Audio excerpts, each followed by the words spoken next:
This week I'm in Narberth, which was once home to the Welsh Princes of Dyfed during the Dark Ages. It's less regal these days, but it's still a bustling market town. And I'm here to find out about a famous Welsh delicacy, Welsh cakes. Paul Mear, you're the founder of Tan y Castell. How does an English farmer come to be making Welsh cakes in Pembrokeshire?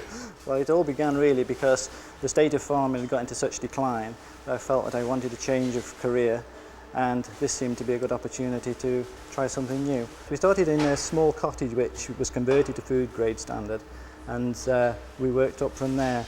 The reason that we came to this unit was that the orders just overwhelmed us and we couldn't keep up with demand. What sort of outlets do you supply these days? We've got Fortnum and Mason in London and Selfridges in London, and then on top of that quite a few sort of high-class delis, both in the southeast and in north of England. Let's see how it works then, hands-on as it were. I'll give you a hand with some ingredients, find out what the vital ingredients are. I know there's a secret ingredient, there always is with you people, and you're not going to divulge it. Not today, no. What do we put in first? We put the flour in first. Right, how much of this? We'll go for 4 pounds of ordinary self-raising. Any particular kind of sugar? Ordinary granulated, that's all that one is. And how much of that? Half a jug? Yeah. You're not even going to tell me pounds, no, are you? not if we can avoid it. Do you work in pounds? We do work in pounds, yes. Right. Glad to hear it. Right, we've got sultanas and raisins here. Right, before we put the sultanas in though, we need to put the sugar and the butter in. Right, I'll let you do that bit then. Right, so in goes the butter.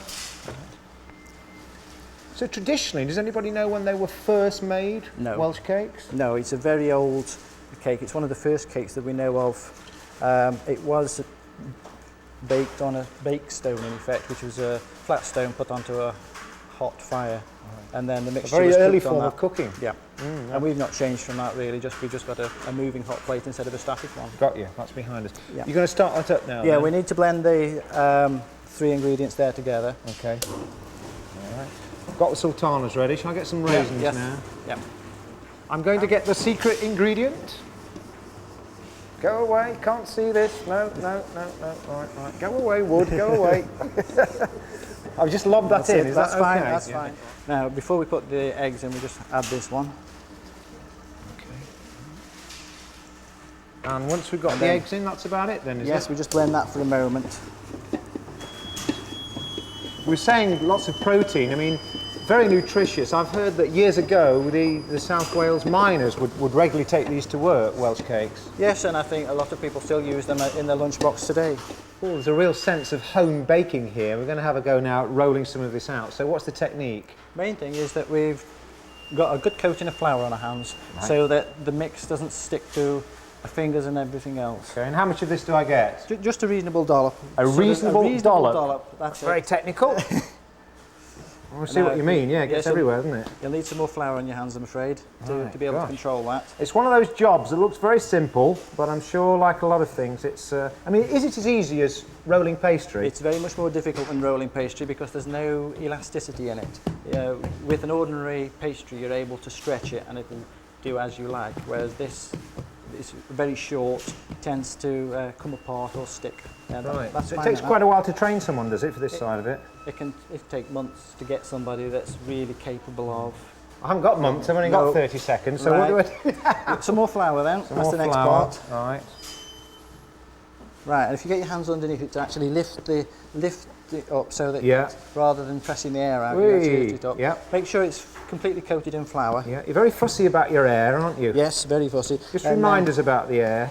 Well, it's one of the very essential ingredients to light baking, really. Right. Now then, if you've got flour underneath that, just make sure there's flour underneath, that's it. Otherwise it'll tend to stick down a little bit, that's fine.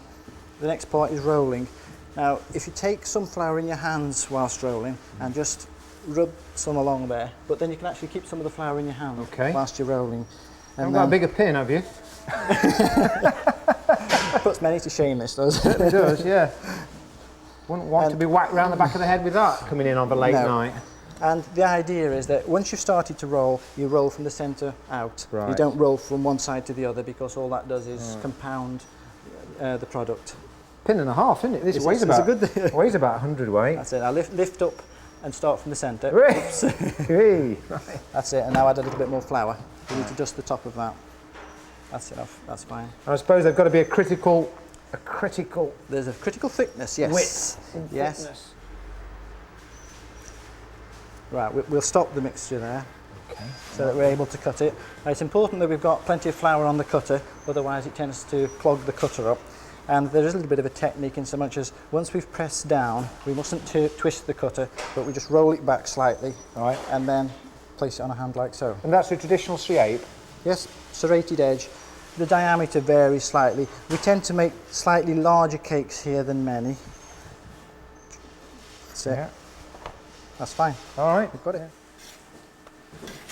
My word, you've got yourself a hot job here, Anne-Marie. I suppose it's cheaper than a sauna. Yeah. Now tell me, what's so special about these Welsh cakes? Well, they're cooked in a traditional way on a griddle. I suppose that keeps them moist, does it? Yes. Yeah. Yeah. If I have a go at flipping, Yeah. what's the technique? Is it all, It's is it all in the all wrist? in the wrist action, yes. That's what they all You say. keep it light. No, you keep it light. Oh, right, right. Scoop from the front. No, not like that. Not like that. What am I doing wrong? Just flip it. Yeah, Whoops. just flip it, just You're gently. not going to give me a job, are No, you? because you could... The bells are going now. You're taking And can the you air adjust out. the speed of this as it goes Yes. along? Right. Yeah. I think I've set It the can go alarms off. faster, yeah, Is it that? can. Oops, sorry, broken one there. It will go faster, but don't we all tell the panic. boss. There we go. That's right. And you can make as many as 6,000 in a day? Yeah. Right. Give it back to the expert. Thank you. Thank you.